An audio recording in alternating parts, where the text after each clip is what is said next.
Brasil, 1742. Um fazendeiro cavalga pela mata densa quando ouve uma voz desesperada ecoar entre as árvores: "Salve-me, por favor." Ao se deparar com uma mulher ferida e fugitiva, ele congela em choque. Uma decisão tomada neste momento mudará não apenas duas vidas, mas o destino de gerações futuras. O que você faria se tivesse que escolher entre sua segurança e a vida de um estranho? Se você ama histórias que tocam o coração e fazem questionar nossos valores mais profundos, inscreva-se no canal agora e ative o sininho das notificações. Porque esta é apenas uma das histórias emocionantes que trazemos para você todas as semanas. Agora, prepare-se para uma jornada que vai mexer com suas emoções. O sol despontava entre as copas densas da Mata Atlântica quando Joaquim Pereira da Silva ajustou o chapéu de couro e partiu para mais uma jornada de inspeção em suas terras. Era o ano de 1742, e o fazendeiro paulista havia herdado do pai uma vasta propriedade nos arredores de São Paulo, onde cultivava cana-de-açúcar com o auxílio de dezenas de escravos africanos. A manhã prometia ser como tantas outras quando algo inusitado chamou sua atenção. Entre os arbustos, parcialmente escondida por folhagens, havia uma figura humana. Joaquim puxou as rédeas bruscamente, fazendo seu cavalo relinchar. Seus olhos experientes logo identificaram que se tratava de uma mulher, e pelo que podia perceber, ela estava ferida. Desmontou rapidamente e se aproximou com cautela. A mulher estava consciente, mas claramente debilitada. Seus cabelos escuros e crespos estavam emaranhados com folhas e galhos, e suas roupas rasgadas revelavam arranhões e ferimentos pelo corpo. Quando ela ergueu o rosto e seus olhos se encontraram, Joaquim sentiu um impacto que o deixou momentaneamente sem fôlego. Era uma mulher negra, provavelmente com pouco mais de 20 anos, de beleza impressionante apesar do estado deplorável em que se encontrava. Seus olhos, grandes e expressivos, brilhavam com uma mistura de medo, dor e uma determinação que o surpreendeu. Mas o que mais o chocou foi a forma como ela o olhou, não com a submissão típica que esperaria de uma escrava, mas com uma dignidade que parecia intocável, mesmo naquelas circunstâncias. "Senhor!" Ela sussurrou, a voz rouca e fraca, mas ainda assim melodiosa. "Salve-me! Por favor!" Joaquim permaneceu imóvel por alguns segundos, processando a situação. Suas primeiras perguntas vieram naturalmente: de onde ela vinha? A quem pertencia? Como havia chegado até ali? Mas algo na expressão dela o fez hesitar antes de formular qualquer interrogatório. "Você está ferida", disse finalmente, mantendo uma distância respeitosa. "Precisa de cuidados médicos." A mulher tentou se levantar, mas gemeu de dor e tornou a se apoiar contra o tronco de uma árvore. Eu fugi", admitiu, baixando os olhos. "Sei que o senhor deve me entregar de volta, mas eu imploro, por favor, me ajude primeiro. Eu não aguentarei muito mais tempo assim." As palavras dela ecoaram na mente de Joaquim como um golpe inesperado. Ele havia lidado com escravos fugitivos antes, era uma realidade comum nas fazendas da época. O protocolo era claro: capturar, punir exemplarmente e devolver ao proprietário. Mas algo naquela situação era diferente. Havia uma humanidade na súplica dela que o tocou de uma forma que não conseguia explicar. "Como se chama?" perguntou, surpreendendo a si mesmo pela gentileza no tom. "Esperança", respondeu ela, erguendo novamente o rosto para encará-lo. "Meu nome é Esperança." O nome ressoou no ar matinal como uma ironia cruel. Ali estava uma mulher chamada Esperança, claramente desesperada, pedindo ajuda a um homem que, pelas leis e costumes da época, deveria tratá-la apenas como propriedade fugida. Joaquim sentiu um conflito interior que nunca havia experimentado. Durante longos minutos, ficaram ali, olhando um para o outro em silêncio. Esperança parecia esperar uma decisão que poderia determinar seu destino, enquanto Joaquim lutava contra décadas de condicionamento social e as expectativas de sua posição como fazendeiro escravista. Finalmente, ele deu um passo à frente. "Você precisa de água e comida. E esses ferimentos precisam ser tratados." fez uma pausa, ainda processando sua própria decisão. Vou levá-la para a fazenda. Os olhos de Esperança se encheram de lágrimas, de alívio ou de medo, era impossível saber. O senhor não vai me entregar imediatamente? Primeiro, você precisa se recuperar, disse Joaquim, evitando uma resposta mais definitiva. Depois veremos o que fazer. A viagem de volta à sede da fazenda foi marcada por um silêncio tenso. Durante o percurso, Joaquim observava discretamente a mulher que caminhava a seu lado. Apesar da exaustão evidente, Esperança mantinha uma postura ereta e um ritmo constante. De onde você veio? Perguntou finalmente Joaquim. Da fazenda do Coronel Benedito Almeida, próximo a Sorocaba. Caminhei por 3 dias para chegar até aqui. Joaquim conhecia o Coronel Almeida de reputação, um homem conhecido pela crueldade no tratamento de seus escravos. Histórias sobre castigos desumanos circulavam entre os fazendeiros da região.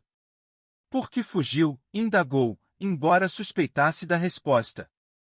Esperança parou de caminhar e encarou Joaquim diretamente. Porque prefiro morrer livre na mata a viver mais um dia sob o chicote do feitor dele. Sua voz ganhou uma firmeza que surpreendeu o fazendeiro. O senhor já foi açoitado, senhor Joaquim? Já sentiu o couro rasgando suas costas? Já viu uma criança de 10 anos ser vendida e separada de sua mãe para sempre? As palavras de Esperança caíram como pedras pesadas no coração de Joaquim. Ele nunca havia se questionado profundamente sobre essas questões. Crescerá aceitando a escravidão como parte natural da ordem social. Eu não sou como o Coronel Almeida, disse defensivamente. Talvez não, concordou Esperança. Mas o senhor ainda nos possui. Ainda pode nos vender, nos separar de nossas famílias, nos castigar quando bem entender. A diferença é apenas de grau, não de natureza. Quando avistaram a fazenda, alguns escravos olharam com curiosidade para a dupla. Joaquim notou os olhares de reconhecimento e solidariedade que dirigiam a Esperança, uma comunicação silenciosa entre pessoas que compartilhavam uma condição comum. Senhor Joaquim! Uma voz chamou da varanda da casa grande. Era Miguel, seu filho de 15 anos. O senhor se atrasou. Eu estava ficando preocupado. Miguel desceu correndo as escadas e seus olhos logo se fixaram em Esperança, notando sua condição. Pai, quem é ela? Está ferida? É uma situação complicada, meu filho, respondeu Joaquim. Você pode pedir para a tia Rosa preparar comida e água limpa para o quarto de hóspedes dos fundos? Miguel assentiu, mas permaneceu curioso. Ela é uma escrava fugitiva, não é? Sim, é. Mas está ferida e precisa de cuidados. Joaquim levou Esperança para um quarto simples mais limpo nos fundos da casa grande. Descanse aqui. Mandarei buscar remédios para seus ferimentos. Por que está fazendo isso por mim? Perguntou Esperança. Joaquim ficou refletindo sobre a pergunta. Não sei. Talvez porque você me fez ver coisas que eu preferia não ver. Ou talvez porque não consigo ignorar que somos todos seres humanos tentando sobreviver. Obrigada por me tratar como gente, disse ela simplesmente. Nos dias seguintes, uma rotina inusitada se estabeleceu. Tia Rosa cuidava dos ferimentos de Esperança, que se recuperava gradualmente. Durante as conversas diárias, Joaquim descobriu que ela sabia ler e escrever, havia sido educada na casa grande anterior. A leitura me abriu um mundo de conhecimento, explicou Esperança, mas também me fez compreender melhor a injustiça de nossa condição. Miguel também visitava Esperança regularmente, fascinado pelas histórias sobre quilombos e comunidades de escravos libertos. Durante um jantar, o rapaz confrontou o pai. Você não acha injusto que pessoas como Esperança sejam tratadas como propriedade? A vida é complexa, meu filho. A ordem social existe há séculos. Mas isso não torna a escravidão certa, interrompeu Miguel. Se algo é errado, não deveria ser mudado? A conversa foi interrompida pela chegada do capataz Antônio, com o rosto tenso. Senhor Joaquim, há homens na cidade fazendo perguntas sobre uma escrava fugitiva. A descrição confere. O momento que Joaquim havia tentado adiar chegará ao fim. Que tipo de homens? Perguntou Joaquim, sentindo o estômago se contrair. Capitães do mato. Trabalham para o Coronel Almeida. Prometeram boa recompensa por informações. Joaquim sabia que os capitães do mato eram profissionais especializados na captura de escravos fugitivos, conhecidos por sua eficiência e crueldade. O certo seria entregar a escrava, senhor, disse Antônio. O senhor não pode se meter em problemas com o Coronel Almeida. Além do mais, esconder escravos fugitivos pode trazer consequências legais sérias. Deixe-me pensar esta noite. Amanhã tomaremos uma decisão. Naquela noite, Joaquim visitou Esperança. A encontrou sentada junto à janela, olhando para a paisagem noturna. Você já sabia, não é? Disse ela, sem se virar. Como assim? Que eles me encontrariam. Que chegaria a esta hora. Esperança se voltou para ele, seus olhos mostrando uma resignação tranquila. Durante estes dias, eu sabia que estava apenas adiando o inevitável. Esperança, eu. Não precisa se explicar. O senhor já fez mais por mim do que eu poderia ter esperado. Pela primeira vez em anos, me senti tratada como ser humano. Eu não quero entregá-la, admitiu Joaquim. Mas vai fazer isso mesmo assim. É complicado. Há consequências. Minha posição social, meus negócios, a segurança de Miguel. Eu entendo. Sei que o sistema foi construído exatamente para tornar impossível fazer a coisa certa sem pagar um preço alto. Eles permaneceram em silêncio por vários minutos. Finalmente, Joaquim se levantou. Amanhã de manhã, os homens virão buscá-la. Eu sei. Sinto muito. Por tudo. Por sua filha, por sua vida, por não ter coragem de fazer mais. Na revelação anterior, Esperança havia contado sobre sua filha de 3 anos, vendida para uma fazenda no Rio de Janeiro. A dor da separação havia sido o catalisador para sua fuga. Obrigada por tudo o que fez. E por ser honesto comigo agora. O amanhecer chegou com um céu encoberto. Por volta das 7 da manhã, 3 homens aguardavam na varanda, 2 capitães do mato e um representante do Coronel Almeida. Senhor Joaquim Pereira, cumprimentou o homem bem vestido. Sou João Batista, administrador do Coronel Almeida. Viemos buscar uma propriedade fugida. A palavra propriedade referindo-se à Esperança fez Joaquim se encolher internamente. Encontrei uma mulher ferida na mata. Cuidei de seus ferimentos. Muito gentil. O coronel oferece uma recompensa pela devolução. Um dos capitães examinou a Esperança clinicamente. É ela. Tem a cicatriz no pulso esquerdo. Podemos levá-la agora, disse João Batista, estendendo uma bolsa de moedas. Joaquim olhou para a bolsa, depois para a Esperança, que mantinha o rosto impassível mas com as mãos tremendo. Foi nesse momento que Miguel apareceu correndo, carregando uma sacola. Pai, espere. Miguel, volte para dentro, ordenou Joaquim. Não, pai. O jovem entregou a sacola para a Esperança. São roupas e comida. Um dos capitães riu crudamente. O menino tem coração mole. Isso passa com a idade. A risada cruel atingiu Joaquim como um tapa na cara. Olhou para Miguel, depois para a Esperança, e finalmente para os 3 homens. Salve-me. Por favor. As palavras do primeiro dia voltaram à sua mente com força avassaladora. Joaquim fechou os olhos, respirou fundo, e quando os abriu, havia uma determinação nova. Não, disse calmamente. Como? João Batista franziu a testa. Eu disse não. Não vou entregar esta mulher.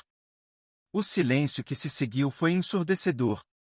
Miguel olhou para o pai com surpresa e admiração crescentes. Esperança regalou os olhos, incapaz de acreditar no que ouvia. Senhor Joaquim, disse João Batista com ameaça mal disfarçada, talvez não tenha entendido a situação. Esta negra é propriedade legal do Coronel Almeida.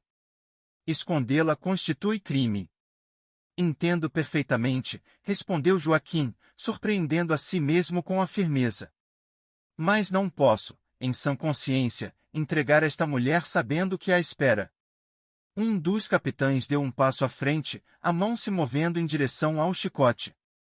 Senhor, o senhor não quer se meter em problemas conosco. Antônio, chamou Joaquim. Seu capataz apareceu imediatamente, junto com outros homens da fazenda, todos armados. Escorte estes homens até a porteira. A tensão no ar era palpável. João Batista avaliou a situação e percebeu que Joaquim tinha superioridade numérica em suas próprias terras. Esta não é a última palavra, disse com voz fria. O coronel Almeida não esquecerá esta afronta. Há consequências legais para o que está fazendo. Que assim seja, respondeu Joaquim. Os 3 homens se retiraram sob escolta, lançando olhares ameaçadores. Quando desapareceram no horizonte, Joaquim se voltou para a Esperança. Por que? Sussurrou ela. Porque às vezes temos que escolher entre fazer o que é esperado e fazer o que é certo. E meu filho me ensinou que nunca é tarde para fazer a escolha certa. Miguel abraçou o pai fortemente. Estou orgulhoso do senhor. Mas Joaquim sabia que a verdadeira jornada estava apenas começando. Desafiar o coronel Almeida teria consequências graves. Durante o dia, reuniu-se com Antônio e homens de confiança para traçar estratégias. A preocupação era evidente nos rostos. Senhor Joaquim, o coronel Almeida tem conexões com autoridades coloniais, juízes, capitães generais. Ele pode arruinar nossa família, alertou Antônio. Eu sei. Mas já está feito. Agora precisamos proteger todos. Foi quando chegou uma proposta inesperada do padre Anselmo, o vigário local. O religioso de 60 anos, conhecido por posições progressivas, ofereceu uma solução arriscada. Existe uma rede de pessoas que ajudam escravos fugitivos a chegarem aos quilombos ou às cidades onde podem tentar uma vida diferente, explicou em voz baixa. São fazendeiros, comerciantes, até alguns religiosos que acreditam que a escravidão é pecado contra Deus. A proposta era complexa, a Esperança seria levada secretamente para São Paulo, onde obteria papéis falsos de alforria. De lá, seguiria para o Rio de Janeiro, onde grupos abolicionistas a ajudariam. E quanto ao coronel Almeida? Perguntou Joaquim. Tenho algumas informações sobre as práticas dele que podem ser úteis para dissuadi-lo. Naquela tarde, Miguel passou tempo com Esperança, ouvindo mais sobre sua vida. Ela havia se aberto sobre sua filha Luísa. Ela tinha olhos grandes e curiosos, sempre fazendo perguntas. Gostava de histórias e tentava repetir palavras difíceis. Você acha que ainda pode encontrá-la? É um sonho que carrego. Se conseguir minha liberdade de verdade, talvez um dia. Durante o jantar, Joaquim explicou o plano a Miguel. E se descobrirem que ajudamos Esperança? Perguntou o rapaz. Talvez percamos tudo. Talvez tenhamos que recomeçar. Mas Miguel, existe algo mais importante que riqueza, poder dormir em paz sabendo que fizemos o certo. Na última noite, Joaquim visitou a Esperança uma vez mais. Amanhã começa uma nova vida. Graças ao Senhor. Nunca vou esquecer o que fez por mim. Você me ensinou mais sobre humanidade do que aprendi em 40 anos. E o Senhor me devolveu algo que pensei ter perdido, a esperança de que existem pessoas boas no mundo. Se conseguir encontrar Luísa, conte a ela sobre o fazendeiro que desafiou o mundo para salvar uma mulher que não conhecia. O sol ainda não havia nascido quando Esperança, Joaquim e Miguel se encontraram nos estábulos. Padre Anselmo já os esperava com 2 homens de confiança que escoltariam a Esperança até São Paulo. Uma névoa leve cobria os campos. Está pronta? Perguntou gentilmente o padre. Esperança assentiu, visivelmente emocionada. Aproximou-se de Miguel e segurou suas mãos. Obrigada por me tratar como gente desde o primeiro momento. Você vai se tornar um homem extraordinário. Cuide-se, Esperança. E quando encontrar Luísa, conte que tem amigos aqui. Em seguida, voltou-se para Joaquim. Ficaram se olhando, processando a magnitude do que havia acontecido. Obrigada, disse simplesmente, mas o peso da palavra carregava tudo. Vá viver a vida que merece. Se algum dia precisar de ajuda, saiba que sempre terá amigos aqui. Esperança montou no cavalo preparado. Quando o grupo começou a se afastar, acenou uma última vez. Joaquim e Miguel permaneceram até que desaparecessem na névoa. Nas semanas seguintes, as consequências se tornaram evidentes. O coronel Almeida iniciou uma campanha de pressão econômica contra a família. Fornecedores cancelaram contratos, vizinhos evitavam contato social, e rumores maldosos circularam. Mas também houve surpresas positivas.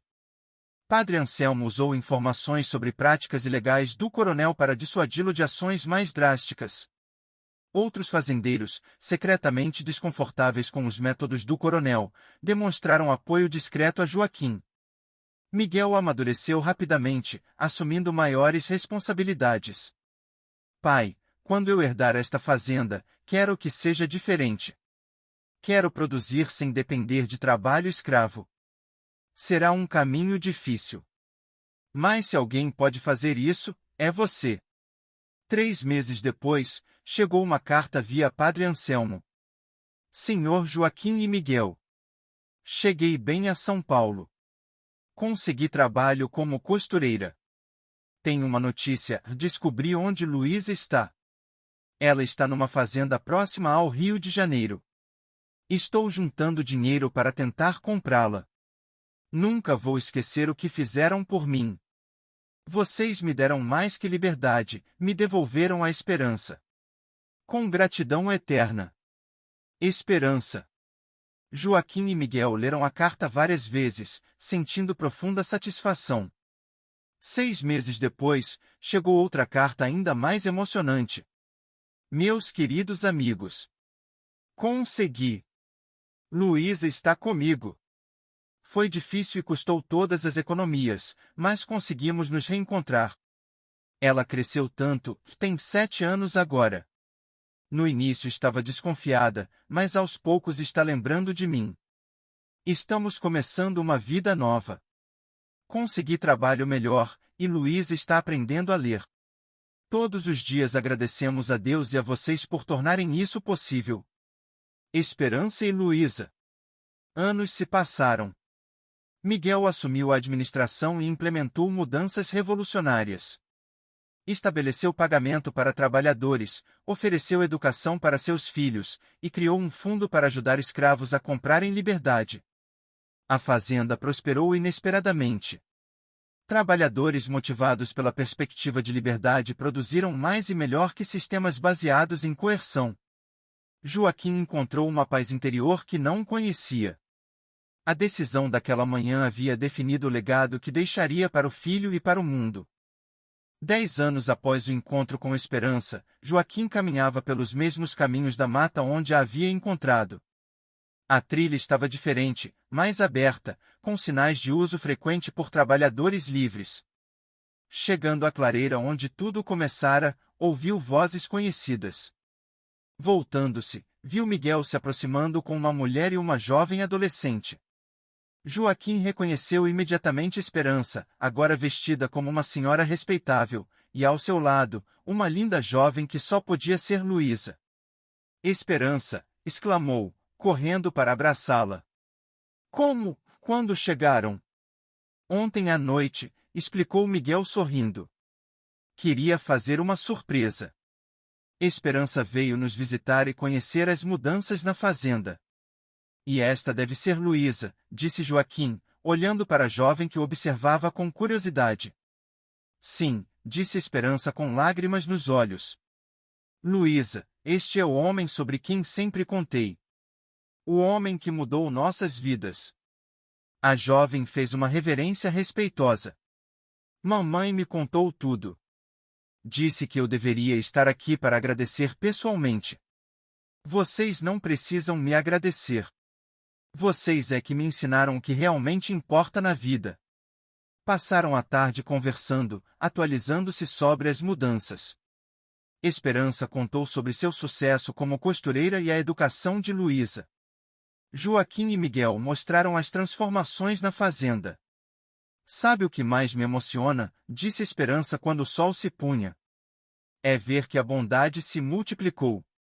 O gesto do Senhor não salvou apenas a mim, mas inspirou mudanças que beneficiaram centenas de pessoas. E continuará beneficiando, acrescentou Miguel. Pretendo expandir nosso modelo para outras propriedades. Papai me ensinou que quando fazemos o certo, criamos ondas de bem que se espalham muito além do que podemos imaginar. Na hora da despedida, Esperança se aproximou de Joaquim uma última vez. Naquela manhã, quando implorei para que me salvasse, pensava que estava pedindo apenas para não morrer.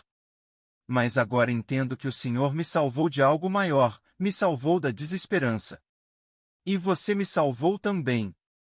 Me salvou de uma vida de conformidade moral. Você me ensinou que nunca é tarde para escolher ser melhor.